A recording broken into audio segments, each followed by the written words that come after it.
സമൂഹമാധ്യമങ്ങളിൽ കൂടി ഭീഷണിപ്പെടുത്തിയെന്ന മുഖ്യമന്ത്രിയുടെ സുരക്ഷാ ഉദ്യോഗസ്ഥന്റെ പരാതിയിൽ KSU നേതാവ് ഉൾപ്പെടെയുള്ളവർക്കെതിരെ കേസ്.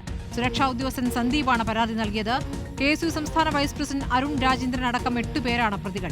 ഹരിമോഹൻ വിവരങ്ങളുമായി. ഹരി, ഇപ്പോൾ മുഖ്യമന്ത്രിയുടെ സുരക്ഷാ ഉദ്യോഗസ്ഥൻ ഇപ്പോൾ KSU നേതാക്കൾക്കെതിരെ പരാതി നൽകുന്നത് ഏത് ഫേസ്ബുക്ക് പോസ്റ്റിലെ ഭീഷണിയെ തുടർന്നാണ്?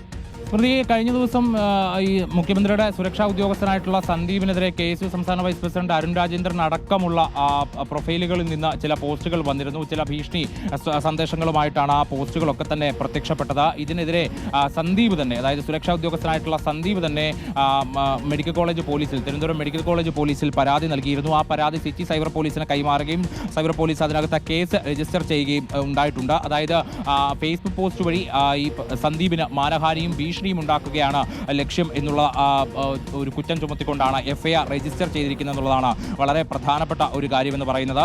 അതായത് മുൻപ് മുഖ്യമന്ത്രിയുടെ സുരക്ഷാ ഉദ്യോഗസ്ഥരുടെ ഭാഗത്തു നിന്നുണ്ടായിട്ടുള്ള നടപടികൾ ചൂണ്ടിക്കാണിച്ചുകൊണ്ടാണ് ഇത്തരത്തിൽ പോസ്റ്റ് പല പ്രൊഫൈലുകളിൽ നിന്നായിട്ട് ഉണ്ടായിട്ടുള്ളത് എന്നുള്ളത് നമ്മൾ കണ്ടിരുന്നു. അതായത് പല പ്രൊഫൈലുകൾ, അതായത് 8 പ്രതികളാണ് ഇതുമായി ബന്ധപ്പെട്ടുള്ളത്. ഒന്ന് അരുൺ രാജേന്ദ്രൻ, മറ്റൊന്ന് ടോം കുര്യാക്കോസ്, യാസർ KP, സോണി പനംദാനം, അതായത് യൂത്ത് കോൺഗ്രസും KSU ഒക്കെയായി ബന്ധപ്പെട്ട പ്രവർത്തിക്കുന്ന അല്ലെങ്കിൽ പ്രവർത്തകരുടെയും ഒപ്പം തന്നെ കോൺഗ്രസ് അനുകൂല ഫേസ്ബുക്ക് പേജുകളിലുമൊക്കെ തന്നെയാണ് ഇത്തരത്തിൽ പോസ്റ്റുകളൊക്കെ വന്നിരുന്നത്. യൂത്ത് കോൺഗ്രസ് ബാറ്റിൽ എന്ന അടക്കമുള്ള ചില പ്രൊഫൈലുകൾ ഉണ്ടായിരുന്നു. ഇവർക്കെതിരെ അടക്കം 8 പേരെ പ്രതി ചേർത്തുകൊണ്ടാണ് ഇത്തരത്തിൽ കേസ് രജിസ്റ്റർ ചെയ്തിരിക്കുന്നത്.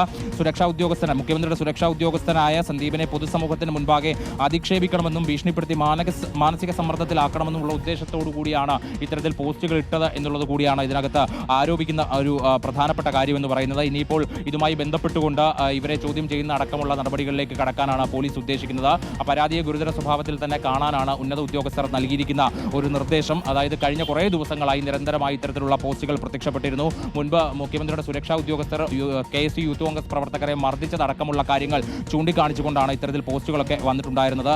സാറേ സുഖമാണല്ലോ അല്ലേ എന്നതടക്കമുള്ള ചില പരിഹാസ ചൊവ്വയോട് കൂടിയിട്ടൊക്കെയാണ് ആ പോസ്റ്റുകൾ വന്നിരുന്നത്. ആ കണക്കുകളൊക്കെ നമുക്ക് തീർക്കണ്ടേ, 22 ദിവസം കൂടെ കഴിഞ്ഞോട്ടെ എന്നുള്ളതായിരുന്നു 13-ാം തീയതി അരുൺ രാജേന്ദ്രൻ ഇട്ട പോസ്റ്റിൽ പറഞ്ഞിരുന്നത്. അതായത് UDF അധികാരത്തിൽ വരും, അന്ന് കണക്ക് തീർക്കാം എന്നുള്ള സ്വരത്തിൽ തന്നെയാണ് ആ പോസ്റ്റുകളൊക്കെ തന്നെയും വന്നിരുന്നത്. ഞങ്ങളെല്ലാം മറന്നു നിങ്ങൾക്ക് ഇപ്പോൾ മുഖ്യമന്ത്രിയുടെ സുരക്ഷാ ഉദ്യോഗസ്ഥൻ പോലീസിൽ പരാതി നൽകിയിരിക്കുന്നത്.